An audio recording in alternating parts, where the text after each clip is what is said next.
trained and equipped? Congressman, I don't have that figure. I can get that figure for you. Ballpark, just, how many? Congressman, it would be a wild guess right now. Seems like something we should know, right? Over the years, we have trained a substantial number, especially in the Gulf of Guinea states, including like more than 10,000? It is more than 10,000. More than 50,000? I'd say we're reaching around 50,000 at least. And what percentage of the people we've trained end up participating in insurrections or coups against their own government? Very small number, Congressman, very small number. So what percentage do you think? I'd say probably less than 1%. But it does happen. The IMET program is in force, and we've pushed a significant number through our schools across the and what data sets do you track to arrive at the conclusion that less than 1% of the roughly 50,000 that we've trained have participated in coups? Because it'd be like about 500, about 1% of 50,000. Congressman, you may have that information. I don't at this time, but I know. Well, I know there are some, right? Like go ahead and throw up that image.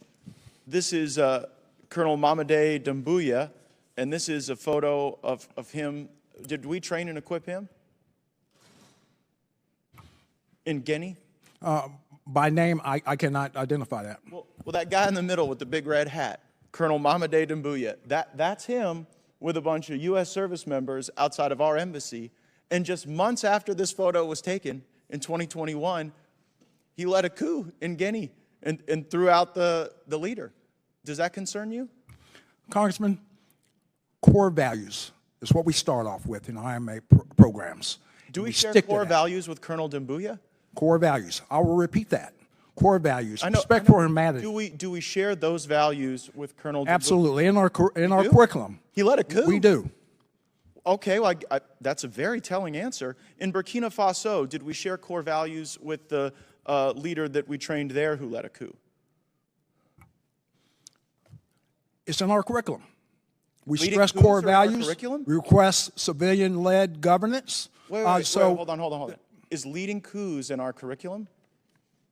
Absolutely not. So civilian-led. My question is, do we share core values with the coup leader in Burkina Faso who we trained? Holistically, we teach core values with a respect for civilian governance, apolitical, and that's what sticks across very high percentage in the 99 percentile. Right? But not everybody. And I wonder how many people it takes to plan a coup. I mean, initially you didn't know how many we trained and equipped. Then you said it was 1%. You had no basis for that 1% number because there's no data set you track. Mr. Chairman, I seek unanimous consent to enter into the record another U.S. trained soldier stages a coup in West Africa by The Intercept.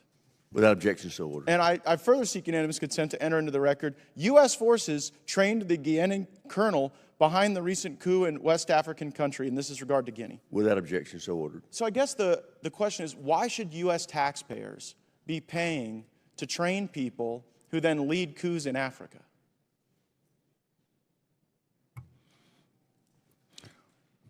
Congressman, our curriculum harvests core values and also to be able to embolden these countries for a representative democracy. But General, that democracy isn't what emerges. The problem is, I know you may have great confidence in what you're teaching, but when two governments have been overthrown, I guess how many governments have to be overthrown by people we train before you sort of get the message that our core values might not be sticking with everyone? Is it 5 countries? 10? We'll continue with our persistence in assuring but do you think it's that working? they harbor democratic norms, democratic values. Just a moment ago, you said we shared core values with Colonel Doumbouya.